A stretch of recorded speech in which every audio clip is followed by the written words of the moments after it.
La llamada de Morfeo te invita a un viaje a través de historias que calmarán tu mente y te guiarán hacia el descanso. Hoy presentamos 3 relatos para tu dulce sueño. Empezaremos con las 3 preguntas. Hace mucho tiempo, en un reino lejano, habitaba un rey cuya mente, a pesar de su poder y vastos dominios, estaba siempre inquieta. Tenía una profunda convicción. Si lograba desvelar las respuestas a 3 preguntas cruciales, jamás cometería un error en sus decisiones, y su reinado sería un faro de sabiduría inquebrantable. Estas eran sus preguntas. Primero, ¿cuál es el momento más propicio para iniciar cualquier empresa? Segundo, ¿quiénes son las personas a quienes debe escuchar con mayor atención y conceder importancia? Y tercero, ¿qué es lo más importante que debe hacer en todo momento, sin excepción? Movido por este anhelo de verdad, el rey proclamó por cada rincón de su vasto reino que una espléndida recompensa aguardaba a quien pudiera ofrecerle respuestas satisfactorias. Atraídos por la promesa y el desafío, acudieron a su corte hombres de vasta cultura y gran experiencia, eruditos y consejeros. Pero por mucho que hablaron, sus palabras no lograron apaciguar la sed de certeza del monarca. Para la primera pregunta, ¿cuál es el mejor momento para empezar algo? Las respuestas se dividieron como las aguas de un río.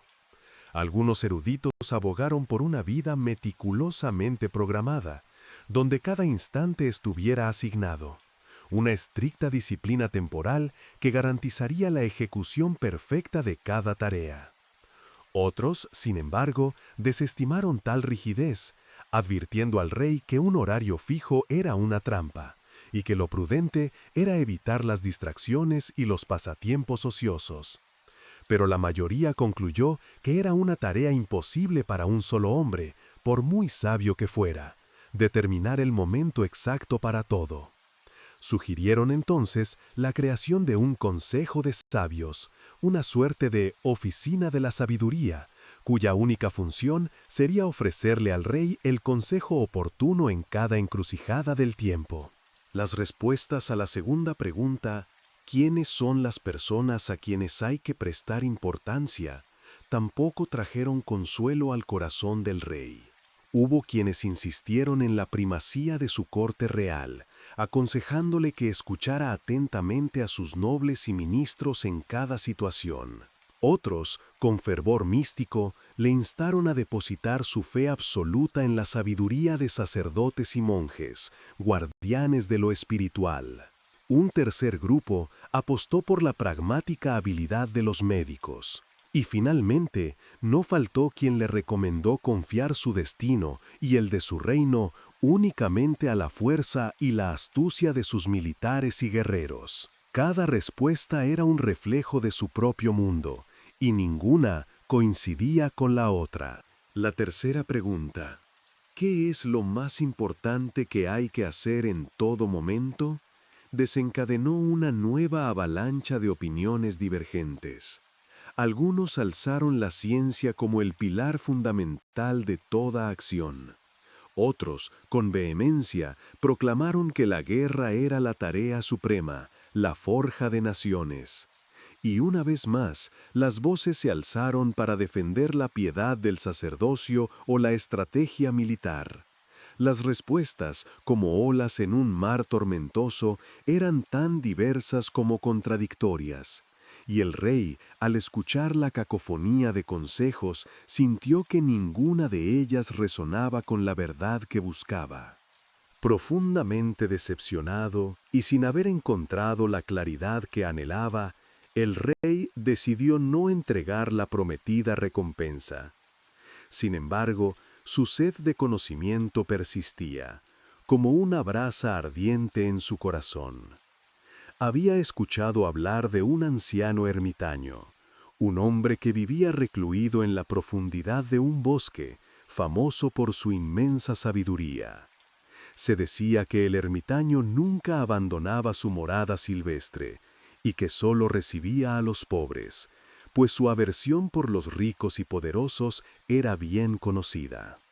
Con la determinación de un buscador de verdades, el rey se despojó de sus lujosas vestiduras y se atavió con ropas sencillas de campesino, procurando pasar desapercibido. Ordenó a su escolta que esperara paciente al pie de la montaña, mientras él, solo y a pie, se adentraba en el denso bosque, buscando la cabaña del anciano. El aire se volvía más fresco bajo la sombra de los árboles, y el silencio, solo interrumpido por el murmullo de las hojas, envolvía su paso. Finalmente, llegó a un claro donde una humilde cabaña se alzaba. Allí, el ermitaño, un hombre frágil y de aspecto débil, se afanaba en cavar la tierra de su jardín. Su respiración era entrecortada con cada esfuerzo, cada vez que la pala se hundía en el suelo. Al ver al rey, el anciano asintió con un saludo silencioso y, sin una palabra, continuó su labor, como si el tiempo no existiera. El rey se acercó con reverencia y con voz pausada formuló sus preguntas, el corazón latiéndole con la esperanza de una revelación. He venido aquí, sabio ermitaño, para rogarte que respondas a estas 3 preguntas que atormentan mi alma. ¿Cuál es el mejor momento para empezar algo? ¿Quiénes son las personas a quienes debo prestar mayor importancia? ¿Y qué es lo más importante que hay que hacer en todo momento? El ermitaño escuchó atentamente, con la mirada perdida en el esfuerzo de la tierra. No respondió con palabras, sino que, con un gesto gentil, posó su mano huesuda sobre el hombro del rey, como si le transmitiera una silenciosa sabiduría. Y luego, con renovado ahínco, prosiguió cavando. La brisa mecía las ramas de los árboles, y el sol se filtraba entre ellas, dibujando motivos cambiantes en el suelo del bosque. El rey, al observar la debilidad del anciano, sintió un impulso de compasión. «Estás cansado», le dijo con voz suave. «Permíteme tomar la pala y descansa un rato». El ermitaño, agradecido, le entregó la herramienta y se sentó en el suelo, exhalando un suspiro de alivio. El rey, con la fuerza de su juventud y su buena salud, cavó con vigor durante un largo tiempo, sintiendo el trabajo de la tierra en sus propias manos. Después de un rato, el rey se detuvo, exhausto, pero aún impaciente. Repitió sus 3 preguntas, la esperanza brillando en sus ojos, esperando que esta vez el ermitaño rompiera su silencio. Pero el anciano permaneció mudo. Solo se levantó, extendió una mano temblorosa hacia la pala y dijo al rey, «Ahora descansa tú y déjame trabajar un poco». Pero el rey, obstinado en su búsqueda de respuestas, no le entregó la pala y continuó cavando, el sudor perlado en su frente. Las horas pasaron, lentas y silenciosas. Una hora se convirtió en otra, y el sol, poco a poco, comenzó su lento descenso, pintando el cielo con tonos anaranjados y violetas entre las copas de los árboles y las majestuosas montañas. Finalmente, el rey, con la espalda dolorida y el corazón encogido, dejó la pala en la tierra húmeda. «Vine aquí buscando respuestas a mis preguntas», dijo con voz resignada. «Si no puedes darme ninguna, dímelo, y regresaré a mi hogar». En ese instante, el ermitaño alzó la vista, como si despertara de un trance. ¿Has oído a alguien correr por ahí?, preguntó con voz grave, señalando hacia el borde del bosque. El rey se volvió, y ante sus ojos apareció la figura de un hombre barbudo que emergía del follaje, corriendo desesperadamente, sus manos apretadas contra su vientre, de donde brotaba sangre. El hombre, exhausto, se desplomó desmayado a los pies del rey. Sin un momento de vacilación, el rey y el ermitaño se apresuraron a ayudarlo. Desabrocharon las ropas del hombre y descubrieron una profunda y alarmante cuchillada. El rey, con manos firmes y diligencia, limpió la herida lo mejor que pudo y la vendó con su propio pañuelo, que el ermitaño complementó con una toalla. Pero la sangre no cesaba de manar. Una y otra vez el rey retiraba las vendas empapadas, las enjuagaba en agua fresca y volvía a colocarlas, con la determinación de salvar la vida de aquel desconocido.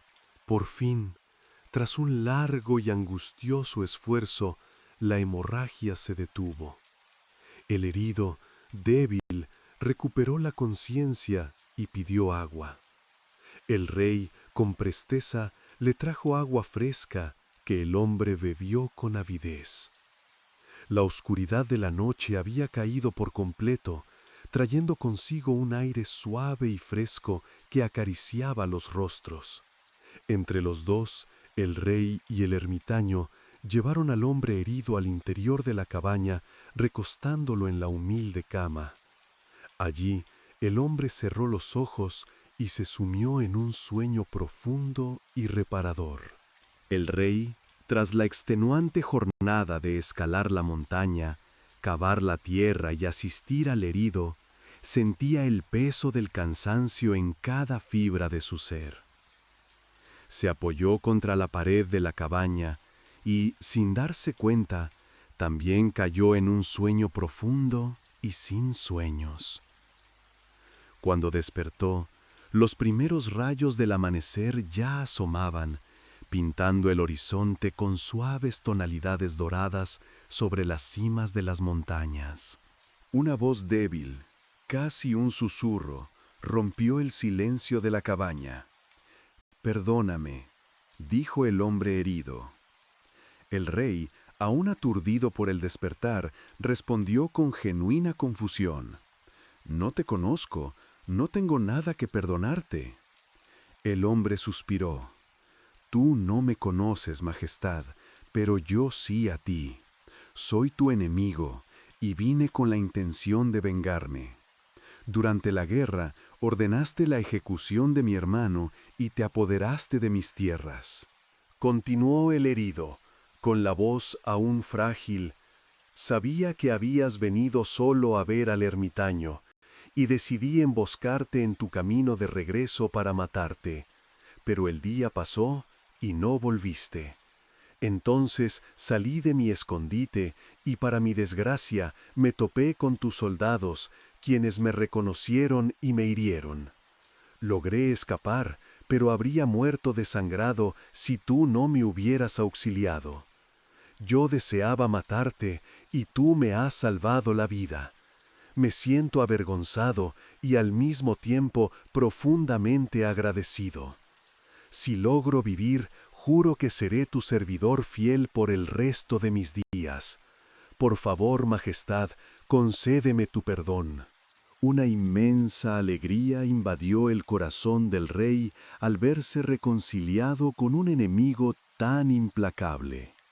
No solo le concedió su perdón, sino que, con gran generosidad, prometió enviarle a su propio médico para asegurar su recuperación y devolverle todas sus propiedades confiscadas.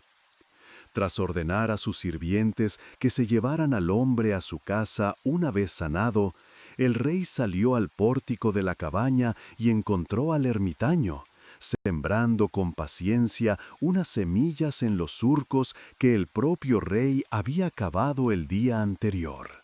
Antes de regresar a su palacio, el rey se acercó al ermitaño. sus ojos llenos de una última esperanza. Por última vez le rogó: «Te suplico que respondas a mis preguntas, sabio anciano». El ermitaño, sin levantar la vista del suelo, le respondió con una calma profunda: «Tus preguntas ya han sido contestadas». El rey confundido preguntó: «¿Pero cómo?». El ermitaño, con una sonrisa serena, alzó la mirada. «¿Acaso no lo ves, Majestad?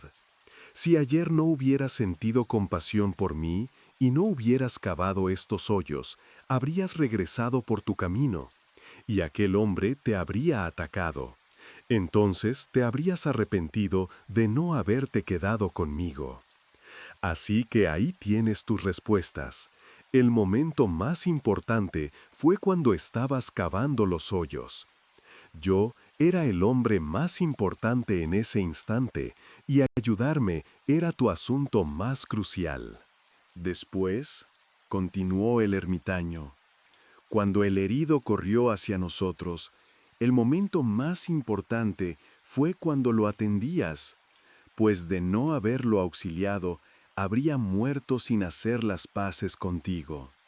Así que él era el hombre más importante en ese momento, y lo que hiciste por él fue la tarea más importante.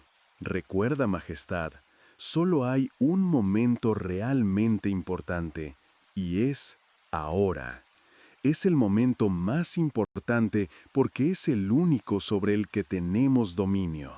La persona más importante, concluyó el ermitaño, es aquella con quien estás, la que se halla delante de ti, porque nadie sabe si tendrás tratos con algún otro en el futuro. Y el asunto más importante es hacer el bien a esa persona, a la que está junto a ti, hacerla feliz, porque ese es el único propósito de vida.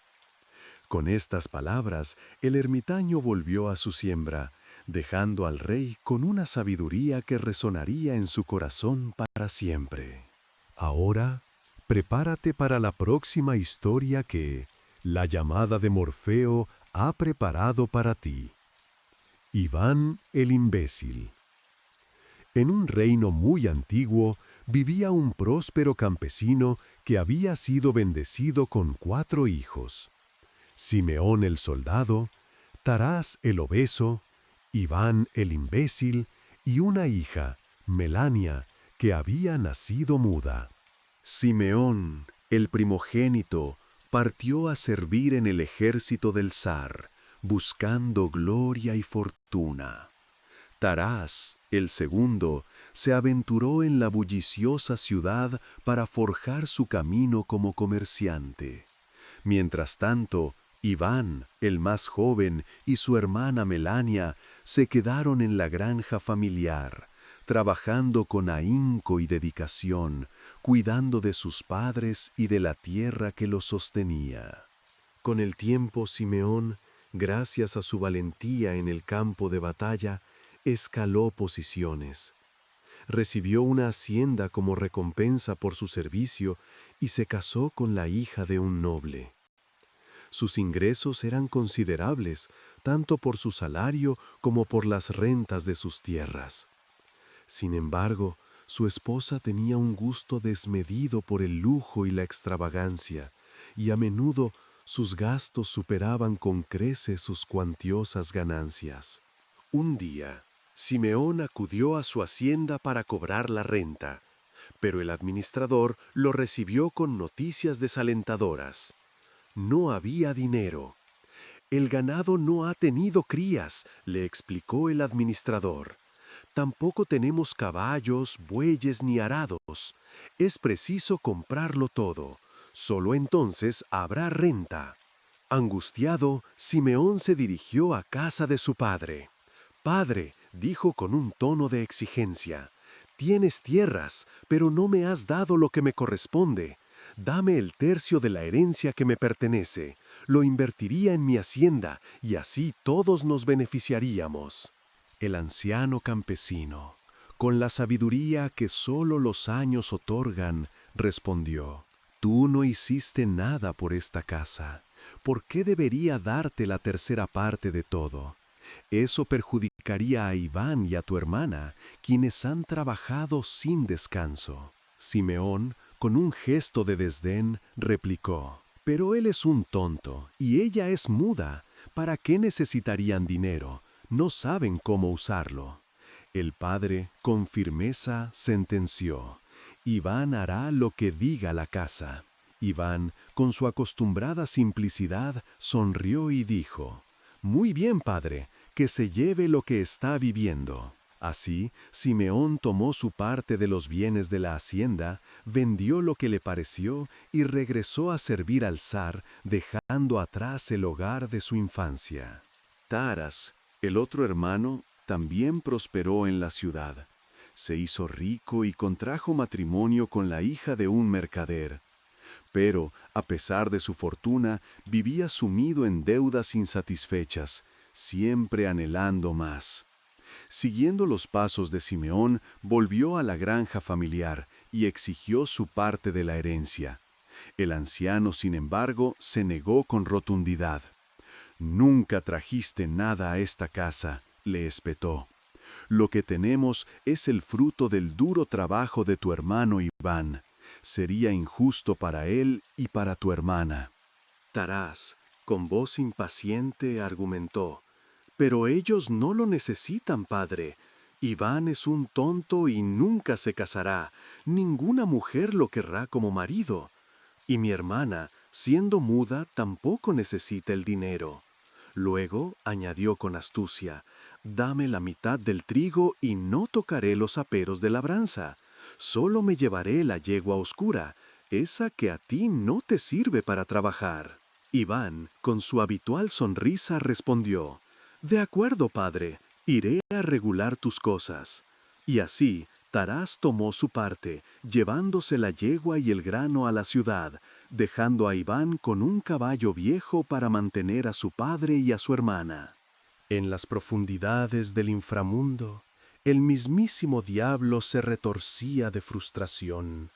Sus planes de sembrar la discordia entre los hermanos habían fracasado estrepitosamente, pues habían resuelto el reparto de la propiedad con una paz inusitada.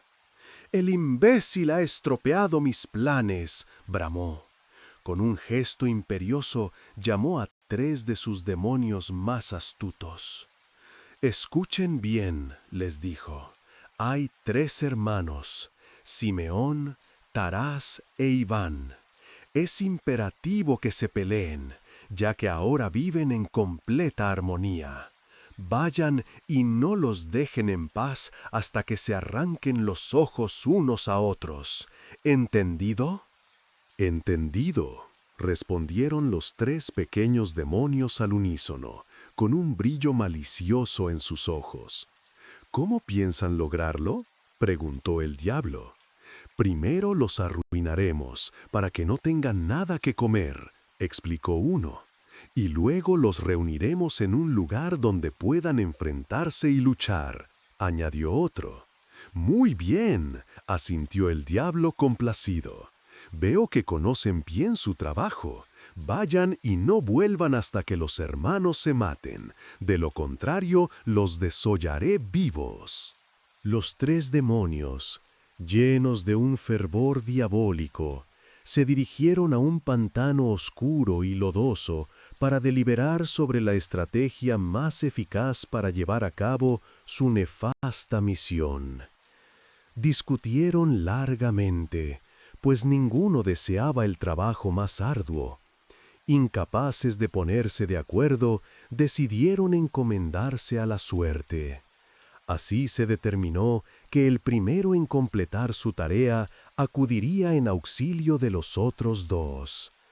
Tras sellar este pacto, fijaron una fecha para reunirse de nuevo y relatar sus hazañas, ansiosos por saber quién había sido el más veloz en sembrar la desgracia. Llegado el día, los demonios se congregaron en el pantano, cada uno ansioso por relatar sus éxitos. El primero, que había sido asignado a Simeón, habló con orgullo. He tenido éxito. Mañana Simeón volverá con su padre. El emperador lo nombró comandante en jefe de las fuerzas y lo envió a luchar contra el rey de India. Pero yo, siguiendo sus pasos, mojé la pólvora de sus soldados sin que se diera cuenta. Luego fui a ver al rey indio y le mostré cómo podría crear soldados de paja, un ejército vasto y aterrador. Continuó el primer diablillo. El ejército de Simeón, al verse rodeado por tan vasto número de guerreros indios de paja, se asustó. Simeón ordenó abrir fuego, pero, como es de suponer, los cañones y las balas no funcionaron. Sus hombres se dispersaron como corderos asustados, y el rey indio los pasó a cuchillo con facilidad. Los bienes de Simeón fueron confiscados, cayó en desgracia, y mañana será ejecutado. Lo único que me queda por hacer, por lo tanto, concluyó el diablillo con una mueca de satisfacción, es sacarlo de la cárcel y hacer que regrese a casa de su padre, derrotado y humillado. Mañana todo estará listo. Ahora bien, ¿a quién de los dos debo ayudar? A continuación, el segundo demonio, que se había encargado de Tarás, se adelantó con confianza. No necesito ayuda, comenzó, con un tono triunfante. Mi trabajo va bien, muy bien, y terminará en una semana. En primer lugar, hice que Tarás adelgazara, consumido por la ambición. Después, se volvió tan codicioso que quería poseer todo lo que veía, y gastó todo su dinero en la compra de numerosos bienes. Cuando se le acabó el capital, pidió prestado y siguió comprando sin cesar. Se ha llenado de tantas deudas que no podrá liberarse. En una semana vencerá el plazo de sus pagarés y, al no poder pagar, tendrá que irse a casa de su padre, en la ruina total. Con la narración de Tarás concluida, todos se volvieron hacia el tercer demonio, preguntándole cómo le habían ido las cosas con Iván, el imbécil. El pequeño demonio, con un profundo suspiro de exasperación, respondió: ¿Qué puedo decirles? No marcha nada bien mi trabajo. Lo primero que hice fue escupir en su jarra de sidra para producirle un dolor de estómago insoportable. Después, cuando fue a arar, endurecí tanto la tierra que apenas podía labrarla. Prosiguió el tercer diablillo, con voz quejumbrosa. Pero él, el muy imbécil, vino con su arado y roturó la tierra. Le costó muchos dolores, pero igual continuó trabajando. Rompí un arado, pero él lo reemplazó por otro y reanudó la faena. Me metí entonces bajo la tierra y sujeté su rastrillo, pero a poco pude detenerlo, pues empujaba con demasiada fuerza. Mis manos se cortaron. A pesar de mis esfuerzos, trabajó todo el campo. Hermanos, ayúdenme. Si no lo doblegamos, todo nuestro trabajo será un fracaso. Si este tonto sigue trabajando, no sufrirá miserias y podrá mantener a sus hermanos. El demonio de Simeón, con una sonrisa de complicidad, prometió ayudarlo al día siguiente. Y así los tres se separaron, cada uno con sus planes malignos. Iván, a pesar del intenso dolor de estómago que lo aquejaba, aró casi todas sus tierras, dejando solo una pequeña parte. Intentó mover el arado, pero parecía haberse topado con una raíz particularmente dura. Era el pequeño demonio, aferrado con todas sus fuerzas a la herramienta, impidiendo su avance. ¡Qué extraño!, pensó Iván. ¿Nunca hubo raíces aquí? Metió la mano en la tierra y, sintiendo algo que se movía, lo arrancó de un solo golpe. Era un objeto negro, parecido a una raíz, pero que, para su asombro, parecía tener vida. Al sacudirlo, descubrió al pequeño demonio. «¡Pero esto!», exclamó. «¡Qué asco!». Estaba a punto de aplastarlo cuando el diablillo, presa del pánico, gritó: «¡No me mates, por favor, y te daré lo que desees!». Iván, con su habitual curiosidad, preguntó: «¿Qué puedes hacer por mí?». El diablillo, tembloroso, respondió: «Lo que gustes, pide lo que quieras».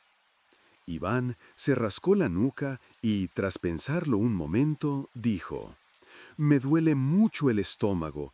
¿Puedes curarme?». «Sí, puedo curarte», respondió el demonio. «Entonces hazlo», ordenó Iván. El pequeño diablillo se inclinó hacia la tierra y, escarbando con sus garras, extrajo 3 tallos extraños que entregó a Iván. «Si tragas uno de estos», le dijo, «te curarás inmediatamente de cualquier enfermedad». Iván tomó un tallo y se lo tragó. Al instante, el dolor de estómago desapareció por completo. «Te ruego que me dejes ir ahora», suplicó la criatura del infierno. «Me meteré bajo la tierra y jamás volveré por aquí». Iván, con una sonrisa, le dijo: «Obedécete, que Dios te bendiga». Y en cuanto Iván pronunció el nombre de Dios, el diablillo se hundió en lo más profundo de la tierra como una piedra en el agua, dejando solo un pequeño agujero como rastro. Iván guardó los tallos restantes y, con renovada energía, procedió a arar. Al terminar su labor, regresó a casa. Allí encontró a su hermano Simeón y a su esposa sentados a la mesa. La hacienda de Simeón había sido confiscada y por puro milagro había logrado escapar de la cárcel. Con un suspiro le dijo a Iván: «Hasta que encuentre otro domicilio, debes cuidarnos a mí y a mi mujer». Iván, con su acostumbrada hospitalidad, respondió: «Muy bien, hermano, podéis quedaros con nosotros». Cuando Iván se disponía a sentarse a la mesa, su cuñada, molesta por el fuerte olor a campo de Iván, le dijo a su marido con desdén: «No me sentaré a la mesa con un campesino que apesta». Simeón se volvió hacia su hermano y, con un tono incómodo, le dijo: «Mi esposa dice que hueles mal. Sería mejor si vas a comer al establo». Iván, sin inmutarse, respondió: «Como gustéis. Precisamente, como ya es de noche, voy a alimentar a mi yegua». Cogió un poco de pan, se puso el abrigo y se retiró al establo, dejando el confort del hogar por la compañía de sus animales. Aquella misma noche, el diablillo asignado a Simeón, fiel a su promesa, acudió en ayuda de su compañero, el que estaba encargado de Iván. Fue al campo y buscó a su amigo por todas partes, pero solo encontró el agujero por el que había huido. «Esto es extraño», murmuró. «Algo debe haberle sucedido. Tendré que reemplazarlo y continuar su trabajo. El imbécil ya ha terminado de arar, así que debo atacar su prado y evitar que corte la hierba». Con una maliciosa sonrisa, el diablillo inundó el prado con agua fangosa, transformándolo en un lodazal. A la mañana siguiente, Iván se dirigió al prado con su guadaña afilada, dispuesto a segar la hierba. Pero, para su asombro, ésta ofrecía una resistencia inusual, desafiando todos sus esfuerzos. Una y otra vez intentó cortar la hierba, pero siempre sin éxito. Finalmente, agotado por el infructuoso trabajo, decidió regresar a casa para afilar nuevamente su guadaña. «No me detendré», exclamó en voz alta, «hasta que haya segado toda la pradera, aunque me lleve una semana entera». Al oír esto, el diablillo, escondido entre la hierba, pensó: «¡Qué terco es este imbécil! No será fácil de vencer». Iván regresó con su guadaña recién afilada y, con una determinación inquebrantable, trabajó sin descanso hasta cegar la mayor parte del prado. Solo le quedaba un pequeño trozo a la orilla de un pantano. El diablillo, desesperado, se ocultó en el pantano y se dijo: «Aunque me corte las manos, no permitiré que se ciegue este trozo». La hierba en esa zona no era muy espesa, pero por algún motivo la guadaña de Iván no funcionaba. Enfurecido, Iván golpeó la hierba con todas sus fuerzas, partiendo por la mitad la cola del diablillo que permanecía oculto tras un arbusto. Así, Iván consiguió terminar su trabajo. Cuando regresó a casa y ordenó a su hermana que recogiera la hierba, volvió al campo para cegar el centeno. Pero el demonio lo siguió hasta allí y endureció tanto el centeno que a Iván le resultó casi imposible cortarlo. Sin embargo, tras continuos y arduos trabajos, lo consiguió. Al terminar de cegar el centeno, Iván, sin perder el aliento, dijo: «Ahora empezaré a cegar la avena». Al oír esto, el diablillo pensó: «No pude impedirle que cegara el centeno, pero le impediré que mañana ciegue la avena». Sin embargo, cuando llegó al campo a la mañana siguiente, se encontró con que Iván ya había cegado la avena. Lo había hecho durante la noche, previendo que el grano también estaría demasiado duro. El diablillo se enfureció y exclamó: «Lo ha cortado todo, este imbécil. Ni en la guerra me había encontrado con tantos problemas. Nunca podré con él, no puedo seguirle el paso». Y añadió, con un rastro de desesperación: «Solo me queda una cosa, hacer que toda la paja se pudra». En consecuencia, se dirigió a los montículos de grano recién segado y comenzó su diabólico trabajo. Después de mojarlos, encendió una fogata para calentarse y, agotado por su fracaso, se quedó profundamente dormido. Iván tomó su caballo y, junto a su hermana, fue a traer el centeno. Tras levantar un par de gavillas, su horquilla pinchó la espalda del diablillo, lo que hizo que éste aullara de dolor y saltara dando brincos. «¿Qué dicho?», exclamó Iván sorprendido. «¿Aún andas por aquí?». «Yo soy otro», dijo el demonio, con la voz entrecortada. «El que mencionas es mi compañero y está en casa de Simeón, tu hermano». «Bueno», dijo Iván con su habitual calma, «no importa quién seas, este es tu fin». Cuando Iván estaba a punto de aplastarlo, el demonio suplicó: «Déjame ir, por favor, y te complaceré en lo que gustes. Haré lo que desees». «¿Qué puedes hacer por mí?», preguntó Iván. «Puedo hacer soldados con cualquier cosa», respondió el diablillo con un brillo astuto en sus ojos. «¿Y para qué me servirán?», preguntó Iván. «Harán lo que les pidas. ¿Y podrán cantar?», añadió. «Claro que sí», afirmó el demonio. «Bueno, entonces quiero ver cómo los haces. Coge un manojo de paja y espárcelo por el suelo, y verás que cada paja se convierte en un soldado». Iván esparció las pajitas por el suelo y, tal como aseguró la criatura, éstas se convirtieron en soldados que pronto comenzaron a desfilar al son de clarines y tambores. «¡Qué divertido!», exclamó Iván con una sonrisa. «Esto les encantará a las muchachas del pueblo». El pequeño demonio, viendo su oportunidad, dijo: «Ya que no me necesitas, déjame ir». Pero Iván con picardía respondió: «No, no te dejaré ir. Quiero que vuelvas a convertirlos en paja, pues no puedo perder mis granos». El diablo resignado le dijo: «Di lo siguiente: tantos soldados, tanto centeno. Ordeno que vuelvan a lo que un día fueron». Iván obedeció y, ante sus ojos, los soldados volvieron a ser montones de centeno. El pequeño demonio volvió a suplicar que lo liberara. Iván, levantándolo con la horquilla, le dijo: «Obedécete, que Dios te bendiga». Y, como antes, al pronunciar el nombre de Dios, el diablillo se precipitó a la tierra como un rayo.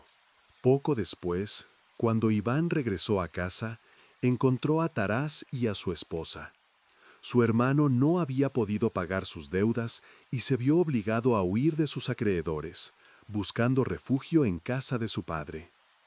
Al ver a Iván le dijo: «Nos quedaremos aquí hasta que sea rico de nuevo». «Sí, eres bienvenido», dijo Iván con su eterna amabilidad. «Vive aquí a tu gusto». Entonces se quitó el abrigo y se sentó a la mesa. Pero la mujer de Tarás se quejó amargamente del olor de su ropa, diciendo: «No puedo comer con el imbécil y tampoco soportar su olor». Entonces Tarás, siguiendo el ejemplo de su hermano, le dijo a Iván: «Hueles mal, Iván, es mejor que vayas a comer afuera». «Muy bien», dijo Iván, tomando un poco de pan y disponiéndose a salir. «De todos modos, tengo que dar de comer a mi yegua». El diablillo a cargo de Tarás, según lo convenido, procedió a ayudar a sus compañeros. Al llegar al campo, los buscó por todas partes, pero solo encontró el agujero por el que había huido el primer demonio. Luego, al ir al prado, descubrió la cola cortada del segundo. Bueno, pensó con frustración, está claro que han sufrido una desgracia. Tendré que ocupar sus puestos y ver la forma de hacer pelear a los hermanos. Fue entonces en busca de Iván, pero éste, una vez que terminó de trabajar en el campo, no aparecía por ninguna parte.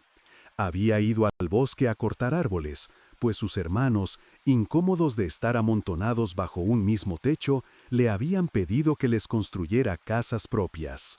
El diablillo, siguiendo las huellas de Iván, descubrió su paradero y, trepándose a los árboles, comenzó a estorbar a Iván en su trabajo. Los árboles, a pesar de ser cortados a profundidad, no caían al suelo, sino que se enderezaban, apoyándose en las ramas vecinas. Con muchísimo esfuerzo, Iván consiguió derribar algunos. Él calculaba que podría talar 50 árboles en un día, pero solo logró cortar 10 antes de que anocheciera. Estaba agotado y sudando a mares. Se sentó a descansar en el bosque, el silencio y la oscuridad envolviéndolo. Poco después, Iván, con renovado espíritu, reanudó su trabajo y cortó un árbol más. Sin embargo, el esfuerzo le produjo un intenso dolor de espalda y tuvo que volver a descansar. Al ver esto, el pequeño demonio se alegró. «Bueno», pensó con satisfacción, «ahora está agotado y dejará de trabajar. Yo también descansaré». Entonces se sentó en unas ramas y se durmió, creyendo haber ganado la batalla. Pero he aquí que Iván se levantó de nuevo, empuñó su hacha con firmeza y le dio un tremendo golpe al árbol, que cayó instantáneamente. El diablillo no tuvo tiempo de saltar y el tronco aplastó una de sus patas. Iván, tras cortar las ramas, encontró al diablillo vivo atrapado bajo el árbol. Muy asombrado exclamó: «¿Otra vez aquí, bicho feo?» «Soy otro», respondió la criatura con voz lastimera. «Yo estaba en casa de tu hermano Tarás». «Eso da igual», dijo Iván. «Ahora recibirás el castigo que mereces». Y estaba a punto de asestarle un golpe cuando el diablillo gritó: «No me mates, por favor, y haré lo que quieras por ti». Iván preguntó: «¿Y qué puedes hacer?» «Bueno, darte el oro que desees», respondió el demonio. «Bueno, entonces, fabrícalo», ordenó Iván.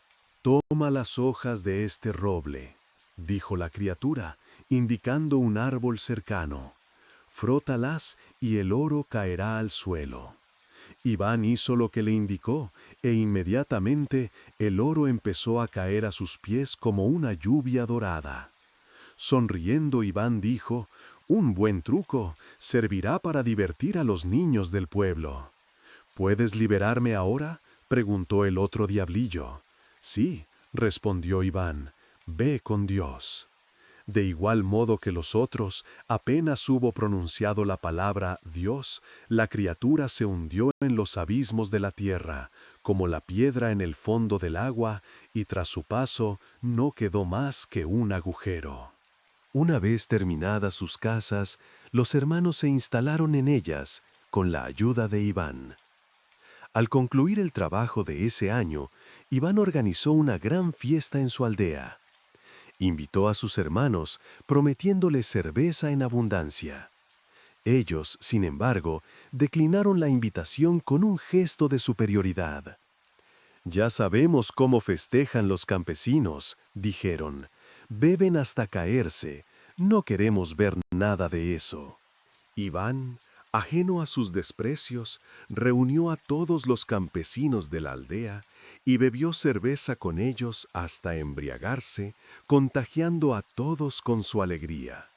Les dijo a los jóvenes del pueblo que debían cantar, afirmando que a cambio les mostraría un truco que jamás habían visto en sus vidas. Las muchachas rieron y comenzaron a cantar en honor a Iván. Cuando terminaron, dijeron: «Muy bien, Iván, ahora te toca mostrarnos lo que prometiste». Iván respondió: «Esperad un momento y os enseñaré». Y cogiendo una bolsa, se fue al bosque. Las mujeres se rieron y exclamaron: «¡Es un tonto!» Y poco a poco se olvidaron de él. Poco después, Iván apareció de repente con la bolsa, que ahora estaba repleta. «¿Quieren un poco de esto?», preguntó con una sonrisa pícara. «Sí, sí», cantaron a coro. Y entonces Iván metió la mano en la bolsa y sacó monedas de oro, que esparció generosamente entre la multitud. «¡Dios santo!», gritaron, tirándose al suelo para recogerlas. Los hombres aparecieron en escena y empezaron a luchar y a arañarse por las monedas. En medio del desorden, una anciana estuvo a punto de morir aplastada. «¡No sean tontos!», gritó Iván alarmado. «¿No ven que casi aplastan a la pobre abuelita? Tengan más cuidado. Tengo muchas de estas y les daré cuanto quieran». Y empezó a arrojarles puñados de monedas una y otra vez hasta vaciar su bolsa. Le exigieron más, pero él respondió: «El oro se ha acabado. En otra ocasión les daré más. Ahora cantemos y bailemos». Los jóvenes cantaron, pero Iván les dijo: «Sus canciones no son bonitas». Ellos respondieron: «¿Acaso tú sabes otras mejores?». «Les mostraré a unas personas que cantan mejor que ustedes», respondió Iván. Con este comentario se dirigió al granero, tomó unos manojos de paja e hizo lo que el diablillo le había indicado. Al poco rato, apareció en la calle del pueblo un regimiento de soldados, uniformados y marciales, a los que Iván ordenó cantar y bailar. La gente estaba asombrada y no entendía cómo Iván, el imbécil del pueblo, había logrado algo tan maravilloso. Los soldados cantaron y bailaron durante algún tiempo, para gran regocijo de los aldeanos. Luego, Iván les ordenó que se dirigieran al granero, prohibiendo a los aldeanos que los siguieran. Al llegar al granero, volvió a convertir a los soldados en paja y se fue a casa a dormir la borrachera, dejando tras de sí un pueblo maravillado y confuso. A la mañana siguiente, las hazañas de Iván eran la comidilla de la aldea. Los rumores volaban de boca en boca. Las noticias llegaron a oídos de su hermano Simeón, quien, intrigado, fue velozmente a ver a su hermano. «Explícame», dijo, «¿de dónde sacaste esos soldados y a dónde te los llevaste?». «¿Y para qué quieres saberlo?», dijo Iván, con su habitual candidez. «Con soldados puedes conquistar reinos enteros», respondió su hermano, sus ojos brillando con ambición. Esto sorprendió mucho al imbécil, quien, sin malicia, dijo: «¿Por qué no me lo dijiste antes? Puedo darte los soldados si quieres». Llevó entonces a su hermano al granero y le dijo: «Estoy dispuesto a hacer muchos soldados, pero debes llevártelos de aquí». Si tuviera que alimentarlos, agotarían en un solo día nuestra reserva de granos. Simeón prometió llevarse a los soldados, e Iván puso manos a la obra. De un manojo de paja hizo un regimiento entero, y pronto aparecieron tantos soldados que no quedó ningún espacio libre en el campo. ¿Te parecen suficientes?, preguntó Iván. Es suficiente. Gracias, Iván. Me alegro. Si deseas más soldados te los haré. Tengo mucha paja. Simeón dividió a sus soldados en batallones y de inmediato salió a luchar y a conquistar, con su ejército de paja, impulsado por la ambición. Apenas partió Simeón, Tarás, el otro hermano, se presentó ante Iván. También estaba al tanto de lo ocurrido el día anterior. Le preguntó: ¿De dónde sacaste tanto oro? Dime el secreto. Si yo tuviera ese dinero, nunca más pasaría penurias. Iván se sorprendió al oír esto y dijo: ¿Por qué no me lo dijiste antes? Puedo darte las monedas que quieras. Tarás estaba encantado.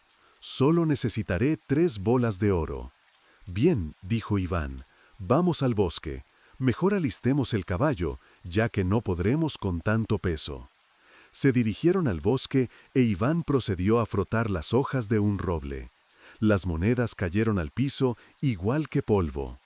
Cuando amontó una gran cantidad, Iván le preguntó a su hermano si eso era suficiente. Tarás respondió: «Gracias, por el momento es suficiente».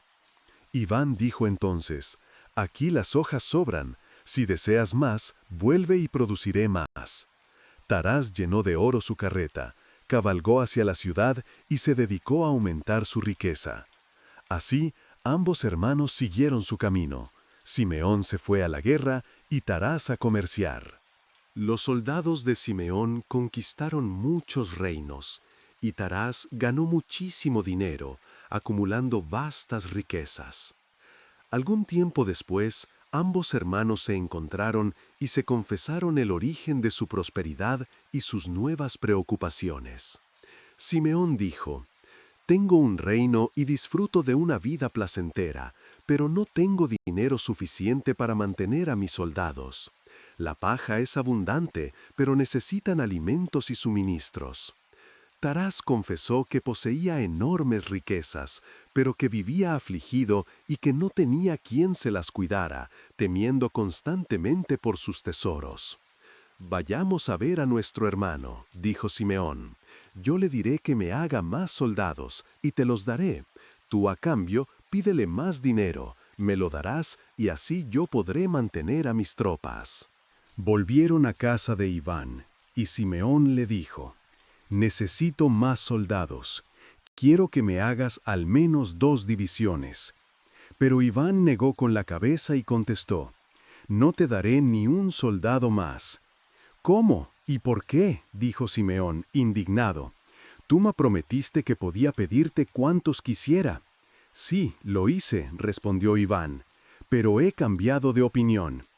«¿Y por qué cambiaste de parecer, imbécil?», preguntó Simeón, con la voz teñida de furia.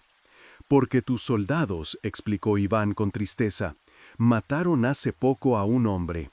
Estaba yo trabajando cerca del camino y vi pasar a una mujer que no paraba de llorar ante un féretro. Le pregunté quién había muerto, y ella me contestó: «Mi marido, a quien los soldados de tu hermano mataron». Yo pensaba que los soldados solo iban a cantar canciones, pero se han dedicado a matar personas. «No te daré más». Y se obstinó en no hacer más soldados. Poco después, Tarás fue donde Iván y le ordenó que le diera más monedas de oro. Como en el caso de Simeón, Iván negó con la cabeza y contestó: «No te daré más monedas». Tarás, indignado, le recordó su promesa. «Sí, lo prometí», respondió Iván, «pero es inútil, no te daré más oro». «¿Y por qué cambiaste de parecer, imbécil?», preguntó Tarás, su voz un murmullo de frustración. «Porque con tu oro», respondió Iván, con una expresión de desaprobación, «le quitaron la vaca a la señora Mijailovna». «¿Cómo ha ocurrido eso?», preguntó Tarás, desconcertado. Mijailovna siempre tuvo una vaca, explicó Iván, y sus hijos tenían leche para beber. Pero uno de tus administradores fue a su casa y la obligó a venderla por 3 monedas de oro. La mujer tuvo que venderla y ahora no tiene leche para beber. Te di esos discos dorados para que te divirtieras, pero resulta que sirvieron para quitarles el alimento a unos pobres niños. Al oír esto, los hermanos se marcharon, con sus fortunas y ambiciones puestas en entredicho por la simple lógica de Iván. Discutieron cuál sería el mejor plan para resolver sus apuros. Simeón dijo: «Escucha, hagamos esto. Yo te daré la mitad de mis soldados para que cuiden tus riquezas, y tú me darás dinero para alimentar a la otra mitad de mi reino». Tarás accedió. Los hermanos se repartieron los bienes como habían convenido, y se convirtieron en hombres ricos y poderosos, aunque su riqueza se cimentaba sobre principios muy diferentes a los de Iván. Mientras sus hermanos se entregaban a la ambición, Iván permanecía en la granja, trabajando diligentemente para mantener a su padre y a su hermana muda. Un día, el viejo perro de la casa, que había crecido con ellos, enfermó gravemente. Creyendo que moriría, Iván cogió un poco de pan, lo guardó en su sombrero y fue a dárselo al perro. Sucedió que, al volcar el pan, cayó también el tallo que le había dado el diablillo. El viejo perro se lo tragó y se curó instantáneamente, levantándose de un salto y moviendo la cola alegremente. El padre de Iván, maravillado, le preguntó cómo había realizado ese milagro. Iván, con naturalidad, respondió: «Tenía 2 raíces capaces de curar cualquier enfermedad, y el perro se ha comido una». Sucedió por aquel entonces que la hija del zar enfermó de gravedad. Su padre, desesperado, hizo anunciar en todas las ciudades, pueblos y aldeas que recompensaría generosamente a quien la curase, y si era soltero, se la daría por esposa. Este edicto también apareció en el pueblo de Iván. Su padre lo llamó y le dijo: «Si tienes alguno de esos tallos, ve y cura a la hija del zar. Si lo haces, serás feliz para el resto de tus días». «Muy bien», dijo Iván, e inmediatamente emprendió el viaje. Al llegar a la salida del pueblo, vio a una mendiga con un brazo roto. La mujer se le acercó con los ojos llenos de esperanza. «Me dijeron que podrías curarme», dijo.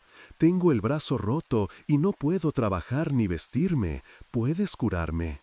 Iván respondió: «Muy bien, mujer, te aliviaré». Sacó el tallo que le quedaba y se lo entregó a la mendiga. Ella lo tragó y se curó al instante. Como ya podía mover su brazo, se marchó contenta. Iván le contó a su padre la historia de la mendiga. Al saber que le había entregado su último tallo, su padre empezó a reñirle, pues ahora ya no podría curar a la princesa. «Te compadeciste de una mendiga, pero no de la hija del zar», le dijo con reproche. «Claro que me compadezco de la hija del zar», respondió Iván, con su inocencia intacta. Enganchando el caballo a su carro, se dispuso a partir. «¿A dónde vas, imbécil?», preguntó su padre perplejo. «A curar a la hija del zar», respondió. «¿Cómo, si ya no tienes el remedio?», inquirió su padre. «¿Y eso qué importa?», respondió Iván mientras se alejaba, dejando a su padre sumido en la perplejidad. Iván llegó al palacio del zar, y apenas pisó las escaleras, la princesa se curó de inmediato, como por arte de magia. El zar se llenó de alegría y ordenó que vistieran a Iván con ropas finas y lo llevaran ante su presencia. «Serás mi yerno», le dijo, con una sonrisa de alivio. Iván aceptó y se casó con la princesa Zarevna. Poco tiempo después, el zar murió, e Iván, el imbécil, se convirtió en el nuevo gobernante.